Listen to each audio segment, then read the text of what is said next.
She said, I'm only with you until someone better comes along. I replied, that's fair. Then I started dating her best friend, which led to the wild voicemail she left when she saw us at her favorite restaurant. I, 29, male, had been with Brooke, 27, for about 11 months when she dropped that bomb on me. We were enjoying drinks at her place after I spent all day helping her move into her new apartment. My back was killing me from hauling her ridiculously heavy furniture up 3 flights of stairs. She was scrolling through Instagram, double-tapping photos of guys from her CrossFit class when she casually mentioned, "You know I'm only with you until someone better comes along, right?" I was mid-sip of my beer and slowly put it down. What? She didn't even look up from her phone. I mean, you're sweet and all, but let's be real. You're not really my endgame. You're more like a comfortable placeholder, someone to share dinner bills with and have around for social events. The crazy part? She said it with zero malice, as if it were a completely normal thing to say. You're a solid 6, maybe a 7 on a good day, she continued. I need at least a 9 for marriage material. Someone with actual ambition. Maybe someone who doesn't work in IT support.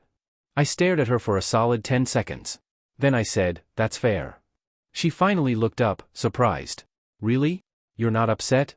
Nah, thanks for being honest. She smiled and went back to her phone. See, this is why you're good for now. No drama. That night, I went home and did some serious thinking, not about whether to break up with her, that ship had sailed the moment she called me a placeholder, but about how to handle this with the same nonchalant energy she used to destroy our relationship. Then I remembered something. Her best friend Daphne had recently mentioned she thought I was one of the good ones when Brooke was complaining about my income.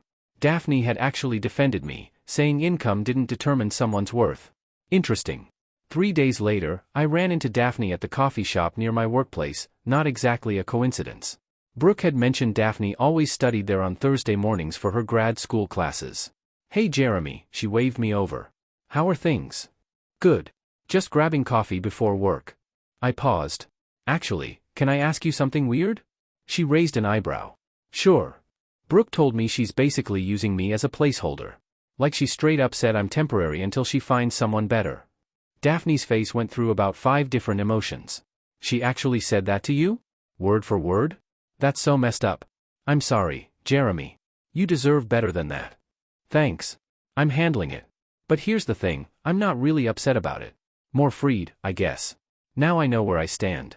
I can make my own decisions without feeling guilty. She nodded slowly. That's actually really mature. Would you maybe want to grab dinner sometime as friends first? Of course.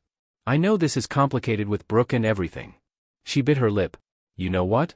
Yeah, she clearly doesn't value you, so why should I protect her feelings? But Jeremy, if we do this, I need to know you're not using me to get back at her. I'm not. I've actually always thought you were the more interesting one between you two.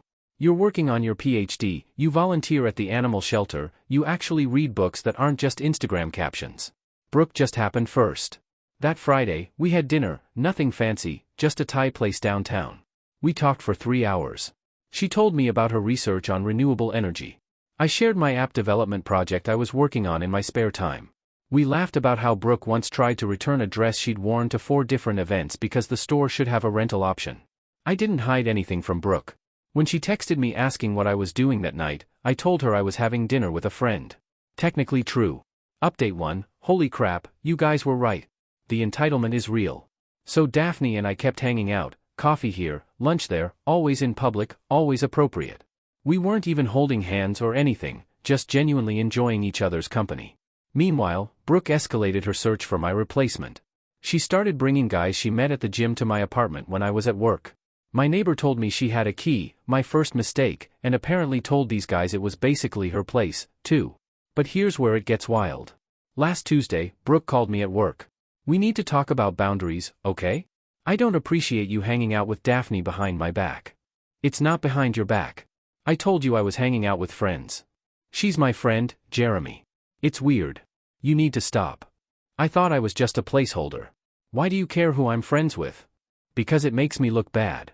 What are people going to think if my boyfriend is hanging around with my best friend? That your placeholder is making friends. She hung up on me. 20 minutes later, I got a text from Daphne. Brooke just called me screaming. She says I'm betraying her by talking to you. Then Daphne sent me screenshots of Brooke's texts to her. You're supposed to be my friend. He's literally nothing special. Why would you even want to talk to him? I'm trading up soon anyway, but until then, he's mine. You're jealous because you can't get your own boyfriend. This is so pathetic, Daff. That last one did it for Daphne. She called me immediately. You know what? I'm done protecting her feelings. Want to go to that Italian place on Monroe Street tomorrow night? Like an actual date? Monroe Street, where Brooke's favorite restaurant is, the one she goes to every Saturday with whoever she's trying to impress that week. You sure? Completely. I'm tired of walking on eggshells around her ego.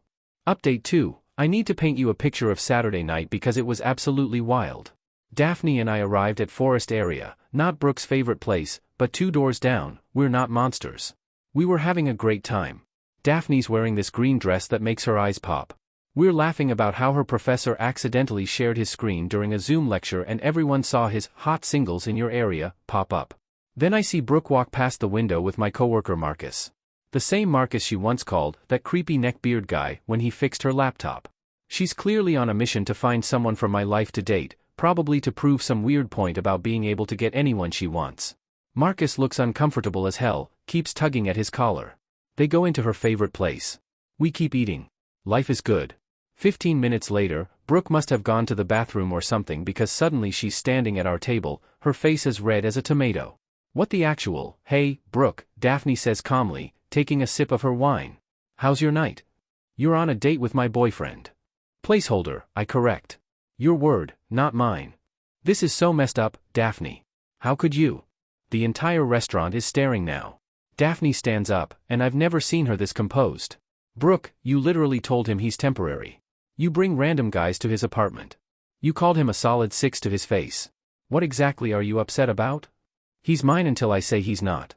Actually, I pull out my phone. According to your text yesterday, I'm barely worth keeping around for Netflix passwords. So, I figured I was basically single. You went through my phone? No, you sent it to me by accident. I check.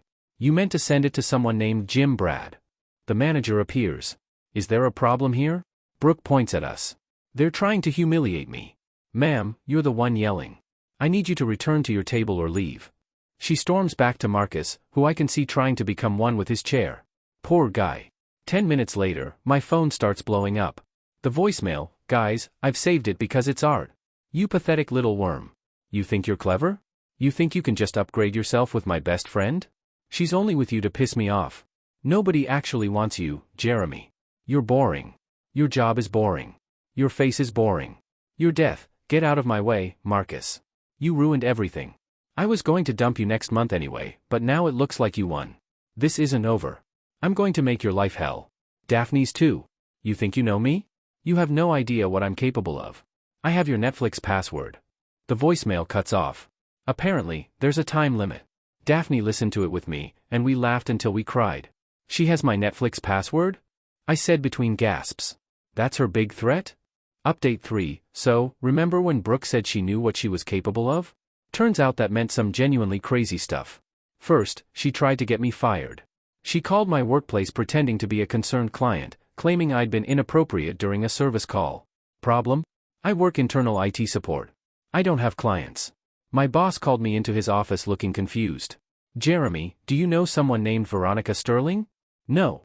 She called, claiming you made inappropriate comments during a house call last week.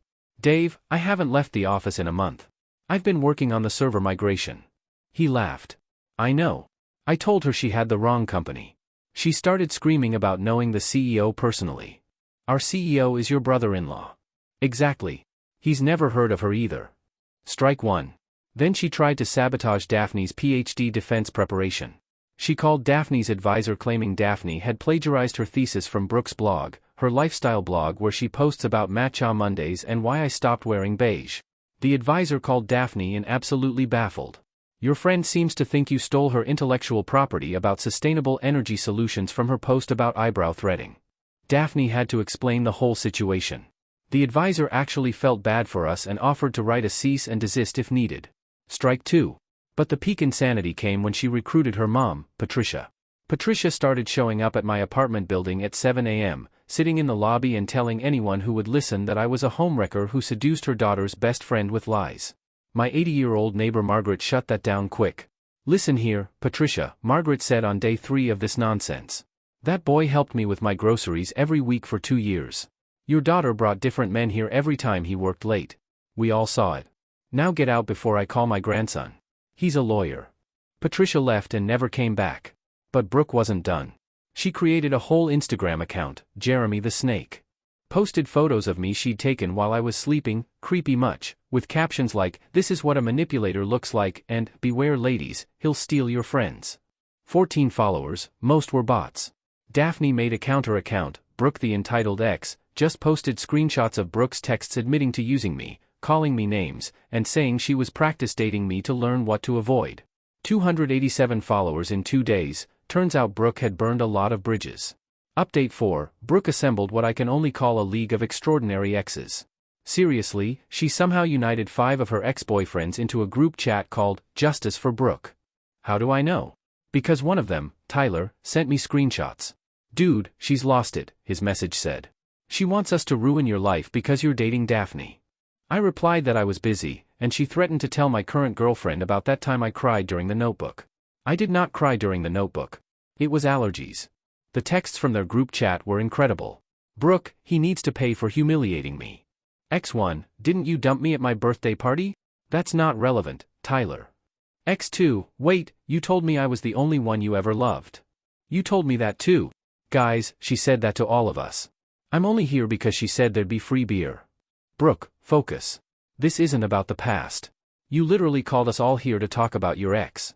He's currently dating my best friend. Didn't you tell him he was temporary? Whose side are you on? The group chat dissolved within 3 hours. Tyler and Josh actually reached out to apologize for her behavior. Antoine sent me a friend request on Facebook with a message, "Bullet dodged, brother." Meanwhile, Marcus, remember him from the restaurant, sent me the most awkward email I've ever received. "Hey Jeremy, I didn't know she was your girlfriend when she asked me out. She said you were her gay best friend who was going through an identity crisis. I'm sorry about everything. Also, she made me pay for a $90 dinner and then told me I kiss like a golden retriever. I don't know what that means, but it didn't sound like a compliment." I bought Marcus lunch the next day. We're cool now. Update 5, Brooke's next move was somehow both more and less dramatic than expected. She showed up at my apartment complex at 2 a.m. on a Wednesday, absolutely hammered, with a Bluetooth speaker blasting Taylor Swift's "We Are Never Getting Back Together" on repeat. But here's the kicker, she got the address wrong. She was at the building next door, screaming at some random dude's window. "I know you're up there with her, Jeremy." The guy, apparently named Carl, opened his window. "Lady, I don't know." "No, Jeremy. And I'm up here with my husband." "Stop lying, Jeremy." Carl's husband joined him. "Should we call the cops?" "I'm calling the cops on Jeremy for theft." "Theft of what?" "My best friend and my dignity." Margaret, my neighbor, was watching from her window and FaceTimed me the whole thing. We watched Brooke argue with Carl and his husband for 20 minutes before security showed up. The security guard knew exactly who she was. "Ma'am, Jeremy lives in Building B. This is Building C." "Then why didn't anyone tell me?" "You didn't ask. You just started yelling." She tried to storm over to my actual building, but the security guard stopped her. "You're banned from the property, remember? From when you tried to dump paint on that car last month. That was performance art. It was vandalism. And it wasn't even his car." Apparently, she tried to pour paint on what she thought was my Honda Civic. It was actually a Honda Accord belonging to the property manager, who had cameras pointed right at it. Final update, last week was Daphne's PhD defense. She killed it. Obviously, I was there in the audience, proud as hell. Her research on renewable energy storage is literally groundbreaking. Brooke decided this was the moment for her grand finale. She showed up in a white dress to a PhD defense because apparently she only owns white dresses for important occasions where she's not the center of attention. She sat in the back, dramatically sighing every time someone asked Daphne a question. When Daphne started her presentation, Brooke stood up. "I have something to say." The entire academic panel turned to look at her. Daphne's advisor, Dr. Harrison, raised an eyebrow. "This is a closed defense. Who are you?" "I'm the victim here. Of sustainable energy, of betrayal. That woman," she pointed at Daphne, "stole my boyfriend." Dr. Harrison looked at Daphne. "Is this person well?" Security was already moving, but Brooke wasn't done. "She only got this far because she seduced my boyfriend." Ma'am," Dr. Harrison interrupted, "this is a doctoral defense on lithium-ion alternatives in grid storage systems. Unless you have peer-reviewed concerns about the methodology, you need to leave." I have concerns about her ethics in battery technology. Brooke tried to storm the podium but tripped on her dress. Security helped her up and escorted her out while she screamed, "This isn't over. I have his HBO password, too." Daphne finished her defense, passed with flying colors. The committee actually apologized for the interruption. One professor said it was the most entertaining defense he'd attended in 30 years. Later that evening, we were celebrating at a bar with Daphne's cohort when my phone rang. It was Brooke's mom. "Jeremy, this is Patricia. I'm calling to apologize. Brooke is getting help. We found out she's been off her anxiety medication for months because she thought it was dimming her sparkle. She also owes money to 6 different friends and has been banned from 2 gyms for harassing members. We're handling it." I thanked her and hung up. It felt weird to celebrate someone hitting rock bottom, even Brooke. But then the texts started coming in from unknown numbers. "You won. Hope you're happy. Daphne will leave you too. You're still a 6. Maybe a 5, actually. Enjoy your boring life with your boring girlfriend. I'm moving to Portland." "That's right. I'm leaving. You'll never see me again. This is the last text." "Okay, this is the last text. I meant it this time." 43 messages total. I blocked the numbers. Daphne and I have been together for 6 months now. She's brilliant, funny, and actually sees me as a person, not a placeholder. We're moving in together next month into a new place, obviously. Fresh start. Brooke did move to Portland. According to Instagram, she's now a spiritual life coach, teaching workshops on releasing toxic attachments and finding your inner goddess. The irony is not lost on me. Oh, and remember that app one was developing? Sold it to a tech company last month for enough to put a down payment on a house. Turns out the solid 6 with no ambition had some tricks up his sleeve. Daphne says I'm a 10, but more importantly, she says I'm kind, funny, and make the best pancakes she's ever had. I'll take that over being someone's placeholder any day. To everyone asking if I regret how it went down, no. Brooke showed me who she was, and I believed her. Daphne showed me what I actually deserved. And that's someone who sees my worth beyond some arbitrary number scale. Sometimes the best revenge isn't elaborate schemes or public humiliation. Sometimes it's just living your best life with someone who actually values you. Though I did change all my streaming passwords. I'm not that much of a saint. P.S. Carl and his husband from Building C invited us to their wedding next month.